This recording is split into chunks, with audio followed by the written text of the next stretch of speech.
사람들이 좋은 책을 사서 읽는다는 것은 좋은 일입니다. 좋은 명언은 사람들에게 감동을 주기 때문입니다.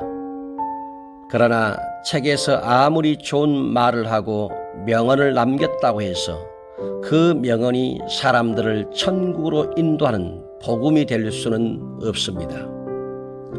하나님은 죄의 삭은 사망이라고 선언했습니다. 인간은 죄 때문에 죽어서 지옥에 갑니다. 그렇다면 최고의 복음은 인간의 죄의 문제를 해결하고 지옥에 가지 않게 하는 것입니다. 요한복음 10장 9절 말씀입니다. 내가 문이니 누구든지 나로 말미암아 들어가면 구원을 받고 또는 들어가며 나오며 꼴을 얻으리라. 세상 종교는 어떤 신을 믿든지 선하고 착하게 살자는 것입니다. 물론 그리스도인들은 정말 착하고 정말 선하게 살아야 합니다. 그러나 기독교는 착한 것 이전에 죄인을 죄에서 구원하는 것입니다. 그러므로 죄에서 구원이 없다면 그것은 복음이 아닙니다. 요한복음 14장 6절 말씀입니다. 예수께서 이르시되 내가 곧 길이요 진리요 생명이니 나로 말미암지 않고는 아버지께로 올 자가 없느니라. 예수님을 통하지 않고서는 죄에서 구원은 없습니다. 구원은 외통수입니다. 구원은 다른 길이 없습니다. 구원은 다른 문이 없습니다. 사람들이 이기적이라고 비난해도 진리는 진리입니다. 마태복음 7장 13절과 14절 말씀입니다. 좁은 문으로 들어가라. 멸망으로 인도하는 문은 크고 그 길이 넓어 그리로 들어가는 자가 많고 생명으로 인도하는 문은 좁고 길이 협착하여 찾는 자가 적음이라.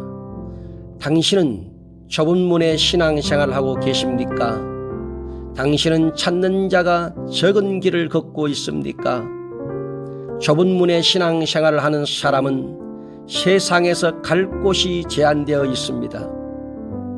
좁은 문에 신앙생활을 하는 사람은 다른 세상 친구들이 많지 않습니다.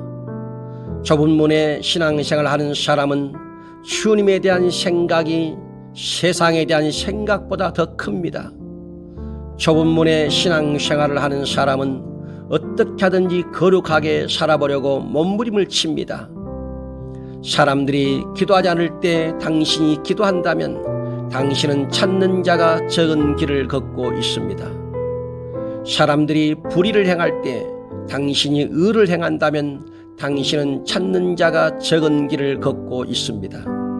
사람들이 주께 예배하지 않을 때 당신이 예배한다면 당신은 찾는 자가 적은 길을 걷고 있습니다.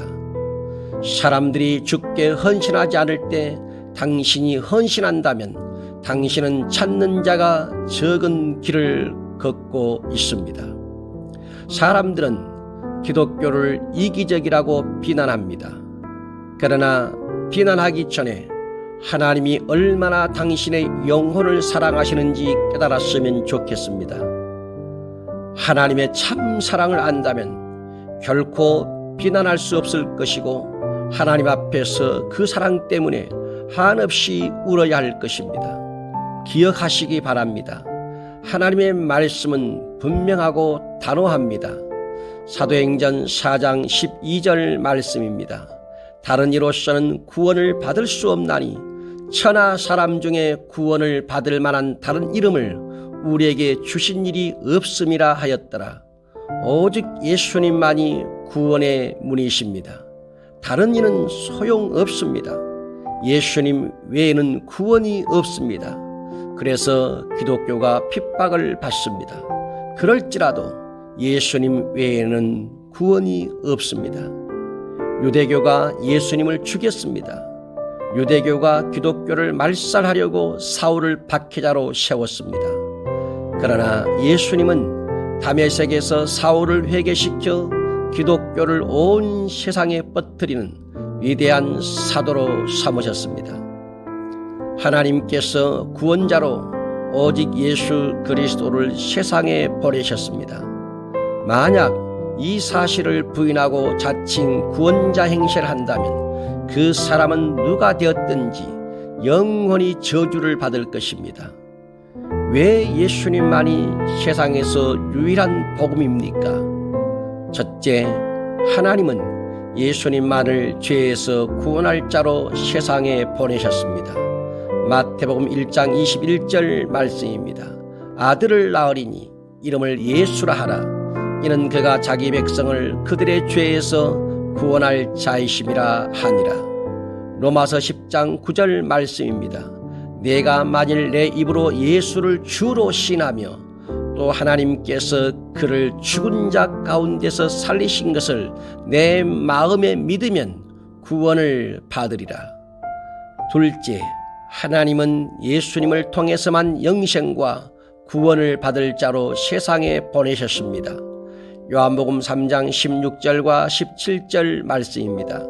하나님이 세상을 이처럼 사랑하사 독생자를 주셨으니 이는 그를 믿는 자마다 멸망하지 않고 영생을 얻게 하려 하심이라.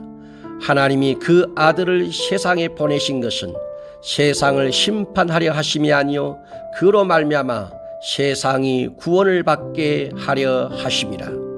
셋째, 하나님은 예수님만을 주와 그리스도로 인정하셨습니다. 사도행전 2장 36절 말씀입니다. 그런즉 이스라엘 온 집은 확실히 알지니 너희가 십자가에 못 박은 이 예수를 하나님이 주와 그리스도가 되게 하셨느니라 하니라. 골로새서 2장 6절 말씀입니다. 그러므로 너희가 그리스도 예수를 주로 받았으니 그 안에서 행하되. 넷째, 하나님은 오직 예수님을 통해서만 죄인 된 인간이 하나님과 화목할 수 있게 하셨습니다. 골로새서 1장 19절과 20절 말씀입니다. 아버지께서는 모든 충만으로 예수 안에 거하게 하시고 그의 십자가의 피로 화평을 이루사 만물 곧 땅에 있는 것들이나 하늘에 있는 것들이 그로 말미암아 자기와 화목하게 되기를 기뻐하심이라. 에베소서 2장 16절 말씀입니다. 또 십자가로 이 둘을 한 몸으로 하나님과 화목하게 하려 하심이라. 원수된 것을 십자가로 소멸하시고. 다섯째, 하나님은 오직 예수님의 피로서만 우리를 모든 죄에서 깨끗하게 하셨습니다. 요한일서 1장 7절 말씀입니다. 그가 빛 가운데 계신 것 같이 우리도 빛 가운데 행하면 우리가 서로 사귐이 있고 그 아들 예수의 피가 우리를 모든 죄에서 깨끗하게 하실 것이요. 히브리서 9장 12절 말씀입니다. 염소와 송아지의 피로 하지 아니하고 오직 자기의 피로 영원한 속죄를 이루사 단번에 성소에 들어가셨느니라. 계시록 1장 5절 말씀입니다. 그의 피로 우리 죄에서 우리를 해방하시고. 여섯째, 하나님은 오직 예수님만을 많은 사람의 대속물로 삼으셨습니다. 마태복음 20장 28절 말씀입니다. 인자가 온 것은 섬김을 받으려 함이 아니라 도리어 섬기려 하고 자기 목숨을 많은 사람의 대속물로 주려 함이니라. 갈라디아서 1장 4절 말씀입니다. 그리스도께서 하나님 곧 우리 아버지의 뜻을 따라 이 악한 세대에서 우리를 건지시려고 우리 죄를 대속하기 위하여 자기 몸을 주셨으니. 디모데전서 2장 6절 말씀입니다. 그가 모든 사람을 위하여 자기를 대속물로 주셨으니 기약이 이르러 주신 증거니라. 당신의 영혼을 위해서 꼭 기억하십시오. 우리는 예수 그리스도를 통해서만 구원을 받습니다. 다른 복음은 없습니다. 다른 예수도 없습니다. 다른 영도 없습니다. 반드시 기억하시기 바랍니다. 오직 성경에서 말씀하시는 하나님의 아들 예수 그리스도만이 유일한 구원자이십니다. 아멘.